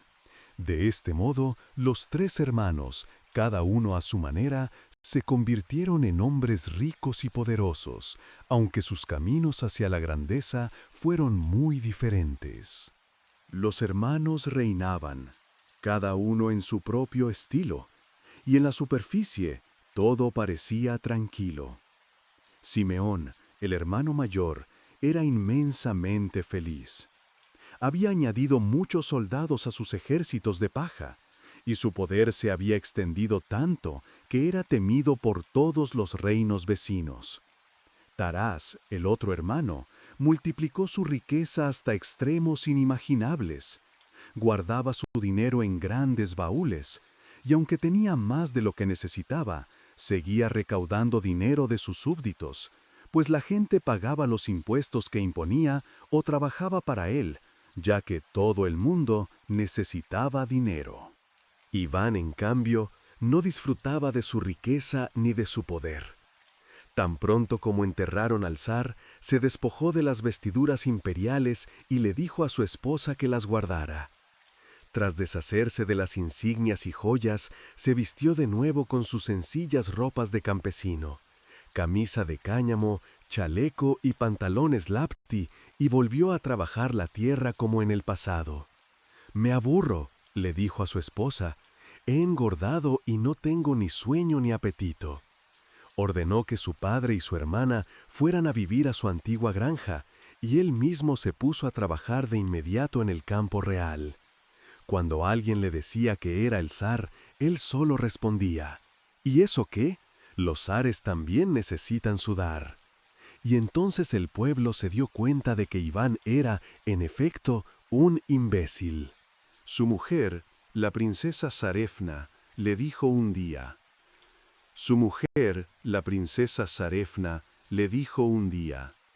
«El pueblo dice que eres tonto, Iván». «¿Y qué?», respondió él, con una encogida de hombros. Esta respuesta dejó meditando a su esposa. Al fin, decidió que si Iván era imbécil, ella también lo sería. «Yo estoy con mi marido», dijo, «donde va la aguja, va el hilo». Abandonó pues sus magníficos vestidos y se vistió con ropas baratas, sencillas como las de cualquier aldeana. Se fue a casa de su cuñada muda, Melania, para que le enseñase a trabajar la tierra y las labores del hogar. Aprendió rápido y fue de gran ayuda para Iván. Al ver que su líder era un imbécil de corazón puro, todos los sabios y consejeros de la corte, que solo buscaban poder y dinero, abandonaron el reino. Solo quedaron los imbéciles, los verdaderamente simples y trabajadores. Nadie tenía dinero, todos vivían de su trabajo en completa paz y armonía, y tenían de sobra para mantenerse. En las profundidades del inframundo, el diablo, impaciente y furioso, se cansó de esperar las noticias de sus 3 demonios. Como tardaban demasiado, decidió ir él mismo a averiguar qué había sucedido. Después de buscar largo rato, no encontró más que 3 agujeros en el suelo, las cicatrices de sus fracasos. Concluyó que sus demonios no habían tenido éxito y que tendría que hacer pelear a los hermanos él mismo. A continuación, fue a buscar a los hermanos en sus antiguos domicilios, pero no los encontró allí. Descubrió que cada uno vivía en sus respectivos reinos, contentos y satisfechos, aunque a su manera. Esto indignó mucho al diablo. Primero, visitó a Simeón tomando la apariencia de un general gallardo y experimentado. «Eres un gran guerrero», le dijo, con voz llena de admiración. «Yo conozco a la perfección el arte de la guerra. Quiero servirte». Simeón, halagado, interrogó al diablo disfrazado y, reconociendo en él a un hombre astuto y lleno de conocimientos militares, lo tomó a su servicio. El nuevo general enseñó a Simeón a organizar su poderoso ejército, dotándolo de una disciplina férrea. Adquirieron nuevos implementos de guerra, construyeron cañones capaces de lanzar 100 proyectiles por minuto y reclutaron a todos los jóvenes mayores de edad. El siguiente paso, sugerido por el diablo, fue hacer que Simeón declarara la guerra al reino vecino. Así lo hizo Simeón, y con su inmenso ejército marchó e incendió al bando enemigo, destruyendo a más de la mitad de sus soldados en un brutal asalto. Esto asustó tanto al gobernante vecino que, para salvarse, renunció a la mitad de su reino. Simeón estaba contentísimo. Ahora, dijo a su general con arrogancia, voy a combatir con el rey de la India, que me humilló en el pasado. Pero estas noticias llegaron a oídos del gobernante indio, que, astuto y precavido, se preparó para combatir. Además de los armamentos de guerra más modernos, contaba con otros de su propia invención. Ordenó reclutar no solo a todos los varones mayores de 14 años, sino también a todas las mujeres solteras. De ese modo, su ejército llegó a ser el doble de numeroso. Simeón salió a combatir con plena confianza, creyendo que lo derrotaría fácilmente con su superioridad tecnológica. Pero esta vez, la suerte lo abandonó.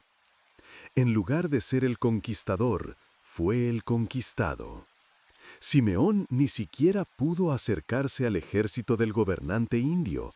Las bombas y las balas volaron y sembraron el terror en su ejército, que terminó desbaratándose por completo. El rey indio se apoderó de su reino, y Simeón, humillado y derrotado, tuvo que huir para salvar la vida, dejando atrás todo lo que había construido con ambición. Después de acabar con Simeón, el diablo se dirigió a donde Tarás.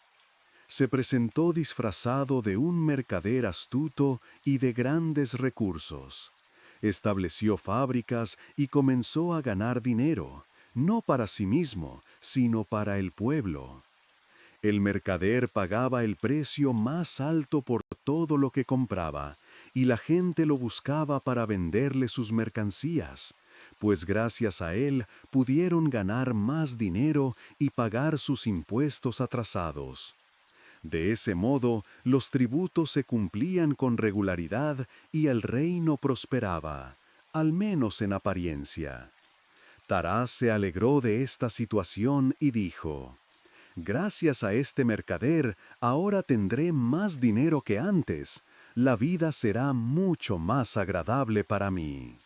Tarás, con su riqueza en aumento, deseaba construirse un nuevo edificio suntuoso. Buscó obreros, ofreciéndoles los salarios más altos por su trabajo, pues pensó que la gente, como en el pasado, estaría ansiosa de trabajar para él. Pero se llevó una gran sorpresa al enterarse de que todos preferían hacer negocios con el nuevo mercader, quien pagaba aún mejor y les ofrecía condiciones más justas. Tarás subió el monto de los salarios, pensando que así dejarían a su rival, pero éste lo subía todavía más. Finalmente, Tarás aumentó las ofertas, pero el otro las subió el doble y terminó ganándole la partida. Así, derrotado en todos los puntos, se vio obligado a abandonar la idea de construir su casa de lujo. A continuación, Tarás anunció que quería construir unos jardines espectaculares y que las obras comenzarían en otoño. Sin embargo, nadie vino a ofrecer sus servicios y luego se vio obligado a renunciar a sus proyectos. Llegó el invierno y Tarás, sintiendo el frío, quería un abrigo de pieles, por lo que envió a su criado a comprar uno. «No hay más pieles», dijo su sirviente al regresar. «El nuevo mercader las ha comprado todas». Tarás necesitaba caballos y envió un mensajero a comprarlos, pero éste volvió con la misma historia. El mercader se había adelantado. Al final, Tarás se vio obligado a clausurar sus negocios, pues nadie estaba dispuesto a trabajar para él. Todos se habían pasado al bando del mercader. El único trato que la gente conservaba con Tarás era el pago de sus impuestos, por obligación. Su dinero se amontonaba en sus arcas y no sabía dónde ponerlo, pero su vida se volvió miserable.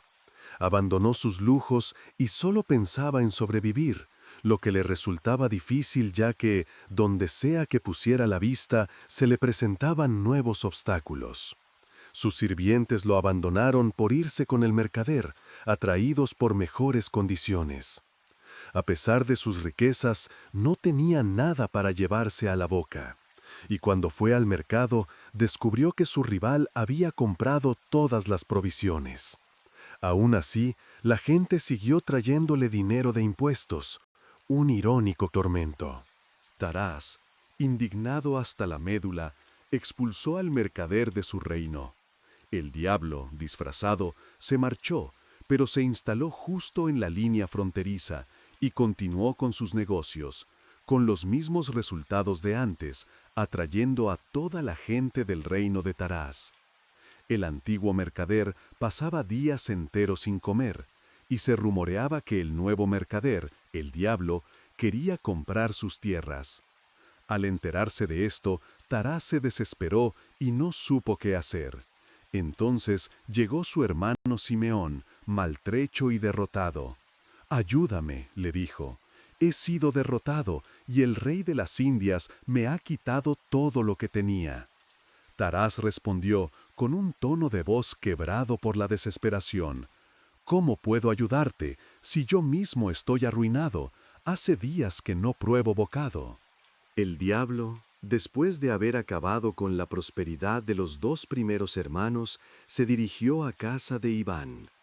Se disfrazó de general, igual que con Simeón, y le dijo con voz imponente: «Debes reunir un ejército. Es peligroso para un zar gobernar sin soldados. Dame permiso, yo reclutaré hombres de entre tus súbditos». Iván escuchó el consejo del supuesto general y dijo, con su simplicidad característica: «Bien, puedes formar un ejército, pero también enseña a los soldados canciones agradables. Eso me gustaría mucho». El diablo recorrió el reino para reclutar voluntarios. A donde iba, decía lo siguiente: «Vengan y únanse al ejército de Iván. Se les pagará con un sombrero rojo y mucho vodka». Los imbéciles echaron a reír. «Podemos tener el vodka que queramos», dijeron, «pues nosotros mismos lo destilamos. En cuanto a los sombreros, nuestras mujeres los hacen de todos los colores y formas». Nadie se alistó. El diablo, frustrado, regresó con Iván. «Los imbéciles no quieren alistarse voluntariamente. Es preciso utilizar la fuerza». «Muy bien», respondió Iván con su habitual indiferencia. «Si quieres, puedes usar la fuerza». Entonces el diablo anunció que todos debían alistarse como soldados o, de lo contrario, serían ejecutados. Los imbéciles escucharon la amenaza del diablo y tras pensarlo dijeron: «Nos dices que Iván castigará con la muerte a quienes se nieguen a ser soldados, pero no dices qué sucederá con nosotros cuando nos alistemos. Al parecer también nos matarán». «Sí, eso es lo normal», respondió el general con sequedad. Los imbéciles al oír esto se obstinaron en no alistarse. «Si a los soldados también los matan», gritaron, «preferimos morir en casa». «Imbéciles», dijo el diablo, con voz furiosa, «los soldados pueden y no pueden ser asesinados. En cambio, si desobedecen las órdenes, los ejecutarán». Después de reflexionar, los imbéciles fueron en busca de Iván y le dijeron: «Un general vino con una orden tuya y nos dice que, si nos negamos a enlistarnos, nos castigaría con la muerte. ¿Es cierto eso?». Iván se echó a reír al oír esto y dijo: «Pero, ¿cómo me las arreglaría para matarlos a todos? Si no fuera un imbécil, podría explicarlo, pero con las justas llego a entender esta situación». «¿Entonces podemos irnos?», preguntaron. «Por supuesto», respondió Iván, «no es necesario que se conviertan en soldados». El diablo, viendo que sus planes estaban a punto de fracasar por la candidez de Iván, se dirigió al gobernante de Taracánea. Se hizo su amigo y con voz persuasiva le dijo: «Ataquemos a Iván. No tiene dinero ni ejército, pero sí mucho ganado, provisiones y otras cosas que te serían útiles». El soberano de Taracania, impulsado por la avaricia, reunió a su ejército, lo equipó con cañones y fusiles e invadió el reino de Iván. «El gobernante de Taracania viene a enfrentarte», le avisaron a Iván. «Que venga», respondió éste, con su calma inalterable. Después de cruzar la línea fronteriza, el ejército enemigo buscó en vano soldados contra los que luchar. Esperaron algún tiempo, pero como no aparecía nadie, comenzaron a atacar las aldeas creyendo que el saqueo sería fácil. Los imbéciles, sin ofrecer resistencia, miraban tranquilamente cómo les arrebataban el ganado y las provisiones. Finalmente, con su hospitalidad innata, invitaron a los soldados a vivir con ellos. Si a ustedes, queridos amigos, les resulta difícil ganarse la vida, les dijeron, vengan a vivir con nosotros, donde todo abunda y se comparte. Los soldados, sorprendidos por la cordialidad y la abundancia, decidieron quedarse. El pueblo les pareció un lugar feliz y próspero, rico en recursos y alimentos. Como estaban sorprendidos de lo cordiales que eran, los soldados fueron con el gobernante de Taracania y le dijeron: «No podemos luchar con esa gente, llévanos a otro lugar. Preferimos los peligros de la guerra que asolar aldeas pacíficas». El soberano, enfurecido por la desobediencia y la aparente debilidad de sus hombres, ordenó a los soldados que destruyeran y saquearan las aldeas, quemaran las casas y sacrificaran el ganado. «Si desobedecen mis órdenes», advirtió, «haré que los ejecuten». Los soldados, atemorizados, cumplieron las órdenes. Los imbéciles lloraban amargamente, sin ofrecer resistencia. Hombres, mujeres y niños se unían al lamento general. «¿Por qué son tan crueles con nosotros?», gritaban. «¿Por qué destruyen lo que tenemos? Si necesitan estas cosas, ¿por qué no se las llevan y nos dejan en paz?». Embargados por el remordimiento y conmovidos por la pasividad y el dolor de la gente, los soldados se negaron a seguir destruyendo el pueblo y se dispersaron en muchas direcciones, incapaces de continuar con tal barbarie. El diablo, viendo que no había manera de derrotar al imbécil con la fuerza ni la avaricia, tomó la forma de un noble de exquisita vestimenta y se convirtió en uno de los súbditos de Iván. Como había hecho con Taraz, se propuso derrotarlo por medio del dinero, pero esta vez de una forma más sutil. El noble le dijo a Iván: «Deseo prestarte mis servicios, gran zar. Por ahora, déjame construir mi casa en tu reino». «Muy bien», dijo Iván con su acostumbrada permisividad, «puedes vivir con nosotros». Al día siguiente, el apuesto caballero apareció en la plaza con un saco de oro resplandeciente y unos planos detallados. Le dijo a la gente: «Viven como mendigos. Quiero enseñarles cómo vivir decentemente. Me construirán una casa según este plano, y les pagaré en oro por sus servicios». Entonces les mostró el contenido de su saco. Los imbéciles nunca habían visto tanto oro, estaban asombrados. Sus negocios se desarrollaban mediante el intercambio de productos agrícolas o contratándose a sí mismos. Por eso dijeron: «¿Cómo brilla? Es muy bonito». A cambio del oro, prestaron sus servicios y le llevaron al noble los productos de sus granjas. El diablo estaba exultante y repartió el oro a puñados. «Voy por buen camino», pensó. «Arruinaré al imbécil como arruiné a sus hermanos».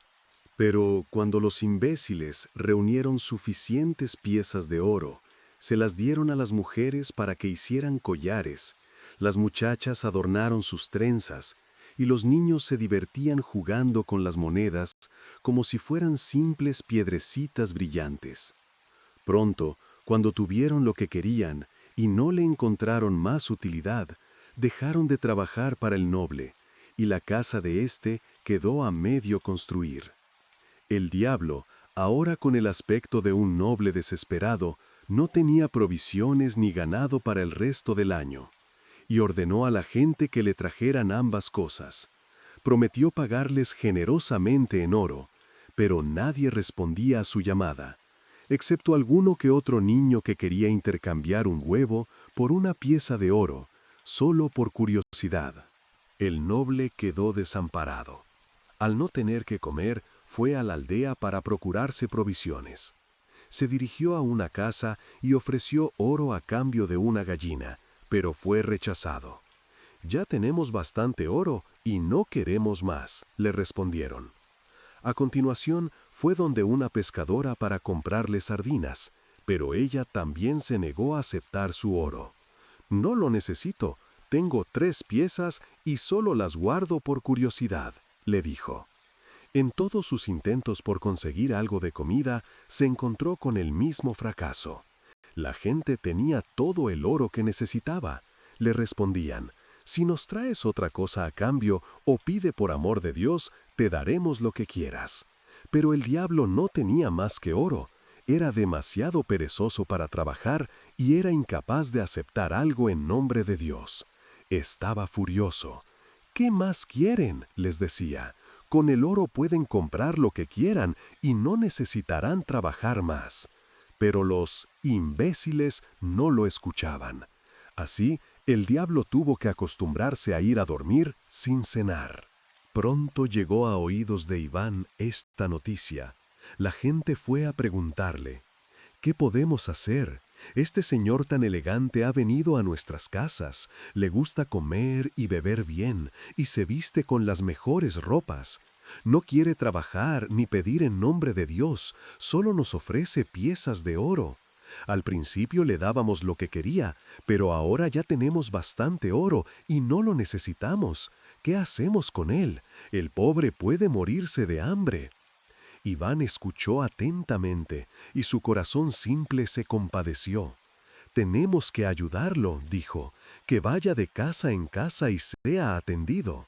El diablo, humillado, se resignó y se vio obligado a obedecer, peregrinando de puerta en puerta para sobrevivir. Pronto le llegó el turno de ir a casa de Iván. Fue a cenar y encontró a la hermana muda de Iván, Melania, que estaba preparando la comida. Ella había sido engañada muchas veces por holgazanes y perezosos que la dejaban sin comida. Pero con el tiempo había aprendido a reconocer a los vagos por el estado de sus manos. A los que tenían grandes callos, fruto del trabajo honesto, los invitaba primero a la mesa. Pero a los que tenían manos blandas y lisas, les dejaba las sobras. El diablo tomó asiento en la mesa, pero Melania tomó sus manos y se las examinó. No tenía callos, sus manos eran suaves, de uñas finas y rosadas. Melania, con un gesto de reprobación, echó al diablo de la mesa. La mujer de Iván, la princesa Zarepna, le dijo al diablo: «Disculpe a mi cuñada, señor noble. No permitirá sentarse a la mesa a nadie cuyas manos no estén endurecidas por el trabajo. Espere un poco. Cuando todos hayan comido, ella le dará las sobras». El diablo nunca se sintió tan humillado. «¿Comer como un cerdo en la casa del zar? ¡Qué descaro!», se quejó ante Iván. «Esta ley que tienes en tu reino es absurda. Ustedes son imbéciles y creen que solo se puede trabajar con las manos. Las personas inteligentes, ¿con qué crees que trabajan? ¿Crees que los sabios usan sus manos?». Iván respondió con inocencia: «¿Cómo vamos a saberlo si somos imbéciles? Nosotros solo sabemos trabajar con las manos». «Claro, y por eso son imbéciles», replicó el diablo, con un brillo astuto en sus ojos. «Yo puedo enseñarles a usar el cerebro. Entonces descubrirán cuál sistema es mejor». Iván se extrañó al oír esto y dijo: ¿En serio se puede hacer eso? No es tan fácil como crees, dijo el diablo. Usar el cerebro cuesta mucho. No me dan de comer porque no tengo callos, e ignoran que lo que hago requiere de mucho más esfuerzo. La cabeza se calienta tanto que a veces estalla. Iván se quedó pensativo, con el ceño fruncido. Entonces, amigo mío, dijo, ¿por qué no realizas tu trabajo ligero y evitas que tu cabeza estalle? El diablo respondió, con un tono de falsa piedad. Si me tomo tantas molestias es porque tengo piedad de ustedes. Sin mí habrían sido imbéciles desde la eternidad. He ejercitado mi cerebro durante mucho tiempo y ahora soy capaz de enseñarles. Iván, sorprendido y genuinamente interesado, dijo, «Enséñanos, enséñanos. Así, cuando nuestras manos se cansen, podremos usar nuestros cerebros». El diablo prometió enseñarles, e Iván anunció el hecho por todo su reino. En el pueblo había una alta torre a la que se llegaba por una larga y estrecha escalera. Iván le dijo al diablo que, desde ese lugar, todos podrían verlo y escucharlo. Entonces el diablo subió a la torre y se dirigió a la gente. Los imbéciles acudieron en masa a escucharlo, pensando que realmente podría decirles cómo trabajar con el cerebro. Pero el diablo solo soltaba discursos ampulosos de lo que debían hacer y no les daba ningún consejo práctico. Los ciudadanos no entendieron nada. Cansados de escucharlo, dieron media vuelta y retornaron a sus trabajos. El diablo no dejó de hablar durante 2 días. Al cabo de ese tiempo, sintió hambre y pidió que le trajeran un poco de pan. Pero ellos se rieron de él y le dijeron que, si sabía trabajar con el cerebro, hacerse un poco de pan le resultaría sencillo. El diablo pasó otro día en la torre sin dejar de hablar, su voz resonando en el vacío. La gente se acercaba, lo observaba con curiosidad y luego se iba, volviendo a sus quehaceres. Iván preguntó, «Bueno, ¿logró el señor caballero trabajar con el cerebro?» «Todavía no», le dijeron, «hasta ahora no hace nada más que hablar». Un día, mientras estaba en la torre, el diablo, debilitado por el hambre y el esfuerzo inútil, cayó al piso y se golpeó la cabeza contra un poste. Al ver esto, uno de los imbéciles fue donde la mujer de Iván y le dijo, «¿El caballero por fin ha empezado a usar el cerebro?» Ella corrió a buscar a su marido, que estaba en el campo, para enterarse de la noticia. «Iván», dijo, «vamos a verlo». Llegaron a toda prisa a la torre, donde el diablo permanecía débil por el hambre y suspendido del poste, su cuerpo balanceándose de un lado a otro. Al tratar de descender, se había golpeado la cabeza en los peldaños. «Bueno», dijo Iván con una expresión de perplejidad. Después de todo, era verdad lo que decía este caballero. De tanto usarlo, el cerebro puede estallar. Eso es más doloroso que los callos en las manos. El diablo estaba desmayado. Iván se acercó, pero en ese instante el suelo se abrió bajo sus pies y el noble desapareció, dejando tras de sí un agujero ponzoñoso. Iván se rascó la cabeza. «¡De nuevo!», exclamó, «bicho asqueroso. Este era sin duda el padre de los otros 3. Iván sigue vivo, y la gente acude a su reino, donde sus hermanos viven y dependen de él. A todo aquel que se le acerca y le pide comida y cobijo, él le responde siempre lo mismo. «Son bienvenidos, tenemos de todo». Sin embargo, en este reino existe una sola ley.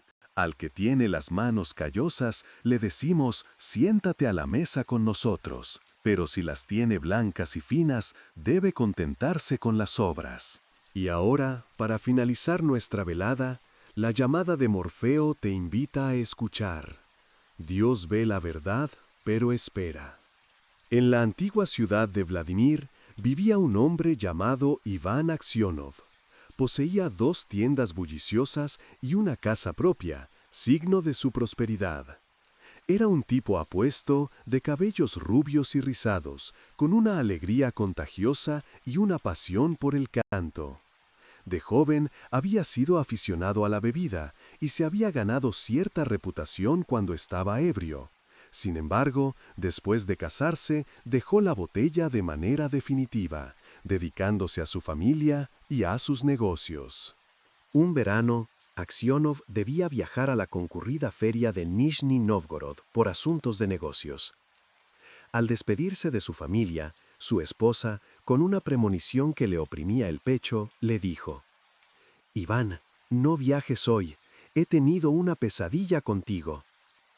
Aksionov, jovial, se echó a reír y le preguntó: «¿Tienes miedo de que me vaya de juerga?».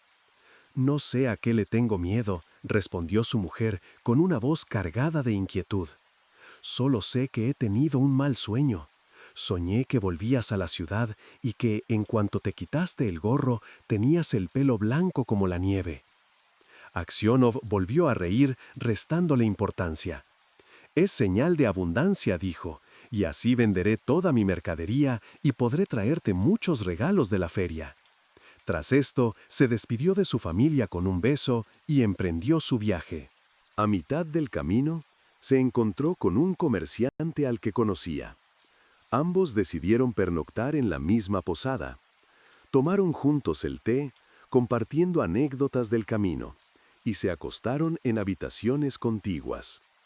Como Aksionov no tenía por costumbre dormir hasta tarde, despertó a su cochero antes del amanecer y le dijo que enganchara los caballos. Luego buscó al dueño de la posada, pagó la cuenta y continuó su viaje, con la frescura de la mañana aún en el aire. Cuando había recorrido unas 25 millas, se detuvo para dar de comer a los caballos. Aksionov decidió descansar un rato. Salió al porche de la posada, ordenó que calentaran un samovar, sacó su guitarra y comenzó a cantar, disfrutando de la paz del momento. De repente, el silencio fue roto por la llegada de un trineo con campanillas. Se apeó un oficial, seguido de 2 soldados. Se acercó a Aksionov y le preguntó quién era y de dónde venía. Este respondió todas las preguntas con la verdad, sin nada que ocultar. Dónde había pasado la noche, si durmió solo o acompañado, si había visto a tal o cual persona, por qué se había marchado tan temprano de la posada. Aksionov estaba asombrado de que le hicieran todas esas preguntas. «¿Por qué me interrogan?», dijo. «No soy un ladrón ni un asaltante, estoy viajando por asuntos de trabajo». Entonces el oficial, con un tono sombrío, le dijo: «Soy el jefe de la policía de este distrito y lo interrogo porque el mercader con el que pasó la noche ha sido asesinado. Debemos registrar sus cosas», añadió, después de llamar a los soldados y ordenarles que lo registraran de arriba abajo. Abrieron su equipaje y lo registraron minuciosamente. De repente, el oficial sacó un cuchillo de su maleta. «¿De quién es este cuchillo?», preguntó. Aksionov se horrorizó al ver que el cuchillo estaba ensangrentado. «¿Cómo es que hay sangre en este cuchillo?», exclamó el oficial, su voz resonando con acusación.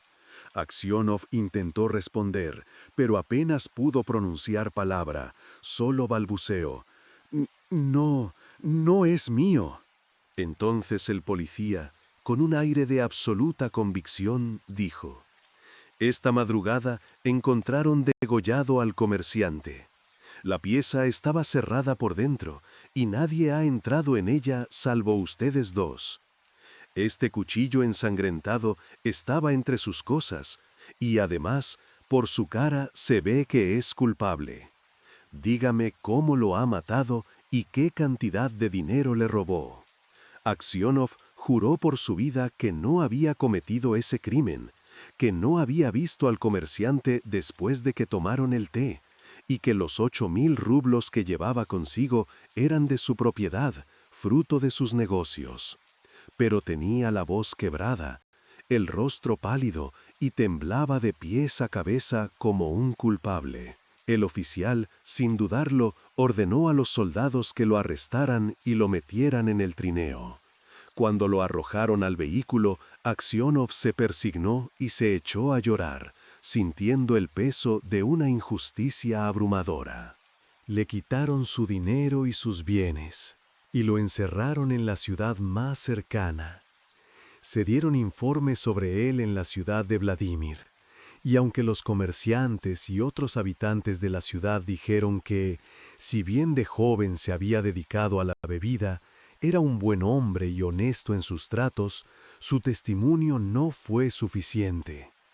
Finalmente, lo condenaron por asesinar a un comerciante de Riazán y por haberle robado 20.000 rublos. Su mujer estaba desesperada y no sabía qué pensar, con sus hijos aún pequeños y uno de ellos recién nacido.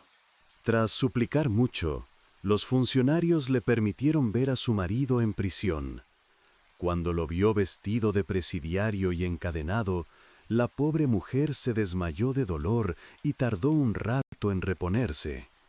Después, con los niños en torno suyo, se sentó al lado de Aksionov, susurrándole algunas cosas de la casa y preguntándole qué había ocurrido. Él le relató con todo detalle la historia de su viaje, la falsa acusación, el cuchillo, todo. «¿Qué podemos hacer ahora?», preguntó la mujer, con los ojos llenos de lágrimas. «Debemos pedir clemencia al zar. No es posible que condenen a una persona inocente». Su esposa le explicó que ya había enviado una petición al zar, pero que había sido rechazada. Aksionov no respondió, sino que se limitó a mirar abatido, su espíritu quebrado. Entonces su mujer, con el corazón roto por la sospecha y la angustia, le dijo: «No en vano soñé que tu pelo se había vuelto blanco, ¿recuerdas? ¿Has encanecido de pronto? No debiste viajar ese día. Querido, dime la verdad, ¿fuiste tú quien lo hizo?»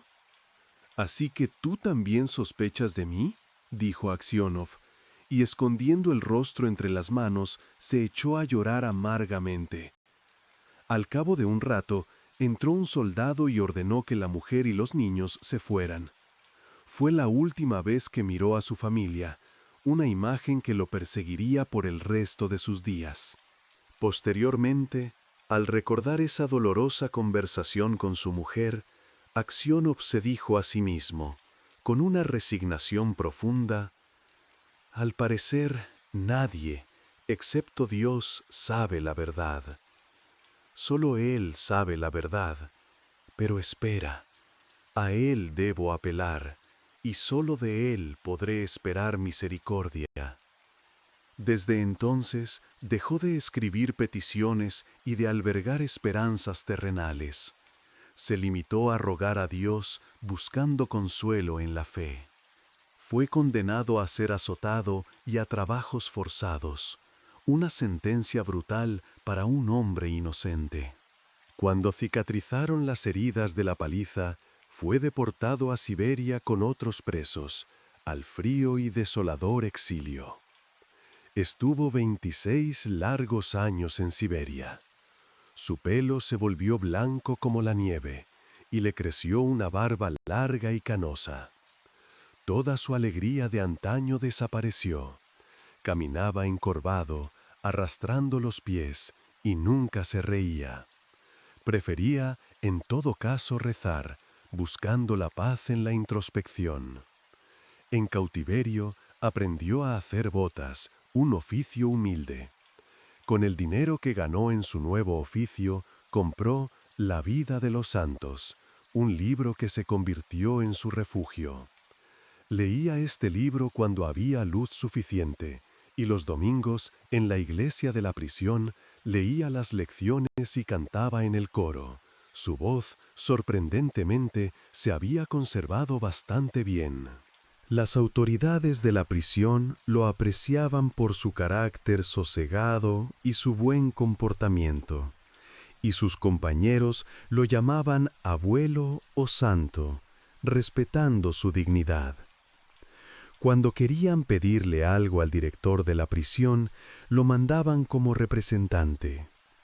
Y si surgían peleas entre los presos, acudían a él para que pusiera paz, pues su presencia inspiraba calma. Aksionov no volvió a recibir noticias de su casa. Ignoraba si su mujer y sus hijos seguían vivos, si lo recordaban. Un día, llegó a la cárcel un nuevo grupo de presos. Por la noche, todos se reunieron en torno a los recién llegados y les preguntaron de qué ciudades o pueblos procedían y por qué habían sido condenados. Aksionov se sentó cerca y escuchó, con la cabeza inclinada, a los recién llegados. Uno de los nuevos presos, un hombre alto y corpulento de unos 60 años, contó a los demás por qué lo habían detenido. «Soy un hombre inocente», dijo. «Solo cogí la brida de un caballo y me acusaron de haberlo robado. Expliqué que lo había cogido porque debía llegar rápido a mi casa y que luego lo devolvería. No, me dijeron, lo has robado. Pero las autoridades no saben dónde ni cuándo robé de verdad. Una vez hice algo realmente malo, por lo que debería haber venido aquí hace mucho tiempo. Aquella vez no me descubrieron y ahora me han condenado injustamente». «¿De dónde eres?», preguntó alguien. «De Vladimir», respondió el hombre. «Mi familia es de esa ciudad. Me llamo Makar Semyonovich». Aksionov levantó la cabeza, un escalofrío recorriéndole la espalda. «¿Semyonovich?», preguntó con voz trémula. «¿Sabes algo de los Aksionov de Vladimir? ¿Siguen vivos?». «Claro que los conozco», respondió Makar con despreocupación. «Es una familia acomodada, aunque escuché que el padre está en Siberia, otro pecador como nosotros, al parecer. ¿Y tú, abuelo, por qué estás aquí?». Aksionov no quería hablar de su desgracia, solo suspiró y dijo: «Mis pecados me han traído aquí». «¿Qué pecados?», preguntó Makar, con burla.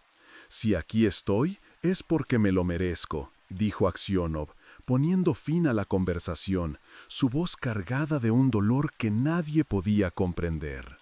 Pero los prisioneros, conocedores de la historia, le contaron a Makar sobre el comerciante asesinado, el cuchillo ensangrentado y el dinero robado. Por ese motivo, le informaron, Aksionov había sido condenado injustamente. Cuando Makar Semyonovich oyó esto, miró a Aksionov con una mezcla de sorpresa y reconocimiento, y le dio una palmada en la rodilla. Exclamó: «Vaya, vaya, ¿cómo has envejecido, hombre?». Los demás le preguntaron dónde había visto antes a Aksionov, pero Makar se limitó a decir: «Es increíble que nos hayamos tenido que encontrar aquí». Al oír estas palabras, Aksionov sintió una punzada en el corazón y se preguntó si aquel hombre sabía quién había matado al mercader.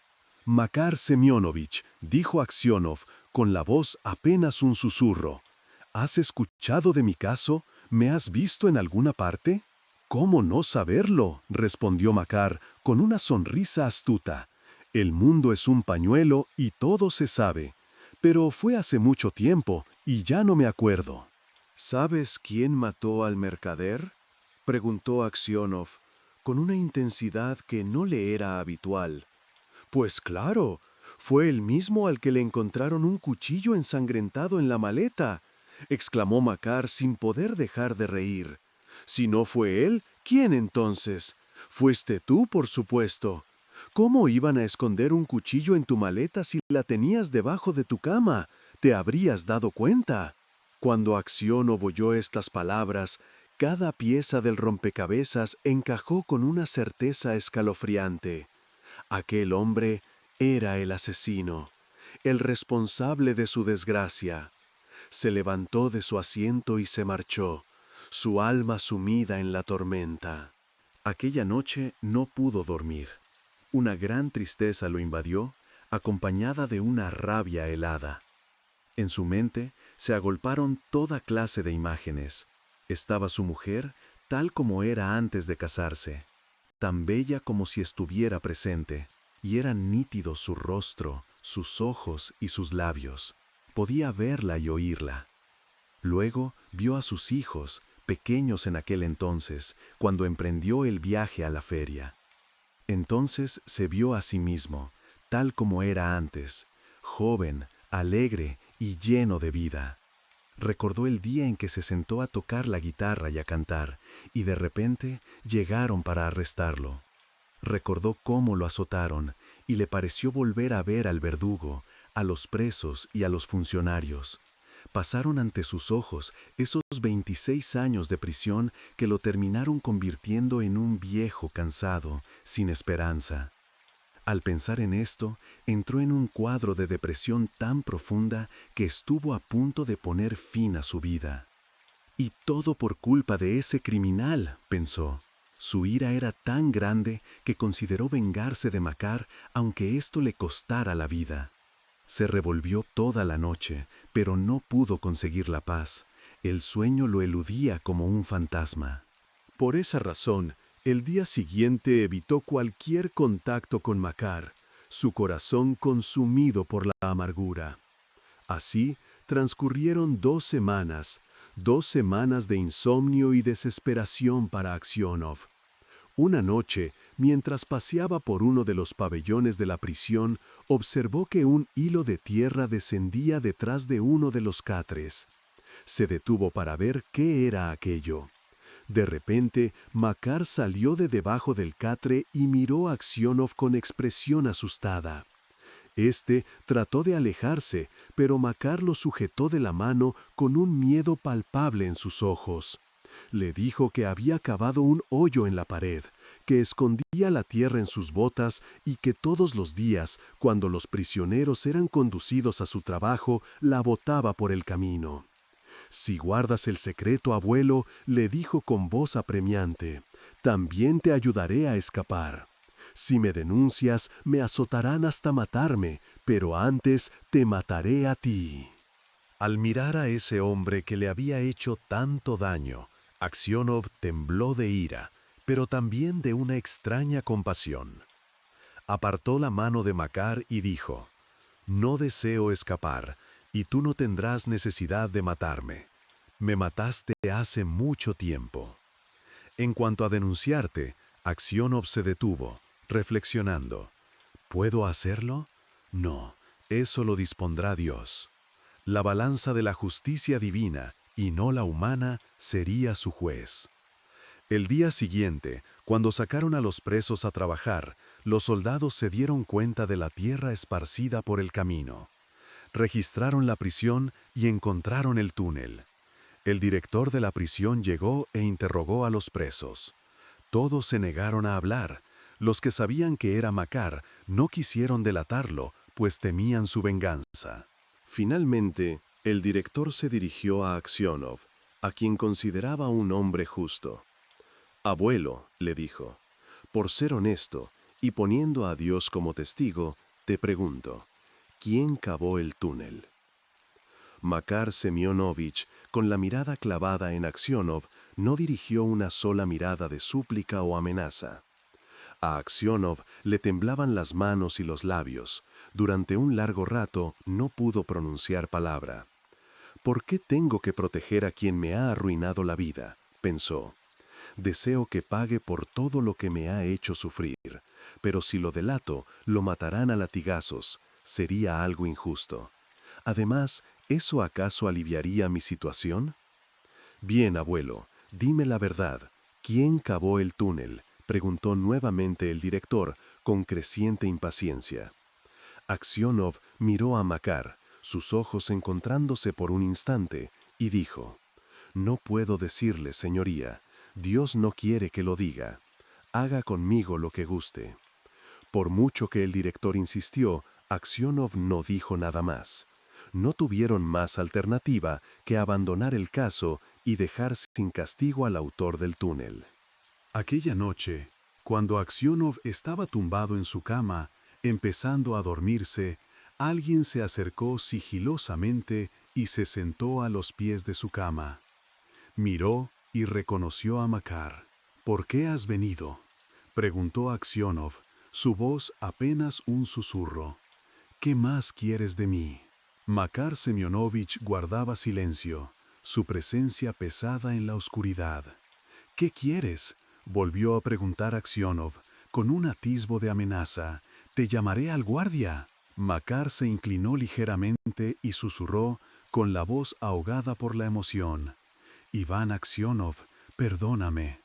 ¿Qué tengo que perdonarte? Preguntó él, con un cansancio infinito. Fui yo quien mató al mercader y puso el cuchillo en tu maleta. Iba a matarte a ti también, pero oí un ruido afuera. Escondí entonces el cuchillo y escapé por la ventana. Aksionov guardó silencio, no supo qué decir, el peso de 26 años de sufrimiento se cernía sobre él. Makar se arrodilló a un costado de la cama, golpeándose la cabeza contra el piso. Perdóname, por amor de Dios, perdóname. Confesaré que fui yo quien mató al mercader. Serás liberado y podrás irte a tu casa. Para ti es fácil hablar, dijo Aksionov con amargura. Han transcurrido 26 años. ¿A dónde podría ir? Probablemente mi mujer ha muerto y mis hijos me han olvidado. No tengo a dónde ir. En lugar de levantarse, Makar continuó golpeándose la cabeza contra el piso, sus lágrimas empapando la tierra. Perdóname, por amor de Dios, de nuevo.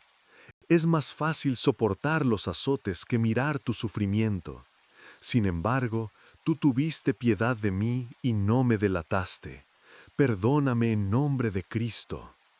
Cuando Aksionov oyó el nombre de Cristo, también se deshizo en lágrimas. Dios te perdonará, dijo. Yo soy 100 veces peor que tú. Y al oír estas palabras, un gran bienestar invadió su corazón.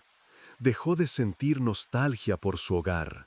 Los deseos de salir de prisión se esfumaron y solo ansiaba que llegara su última hora, la hora de la paz.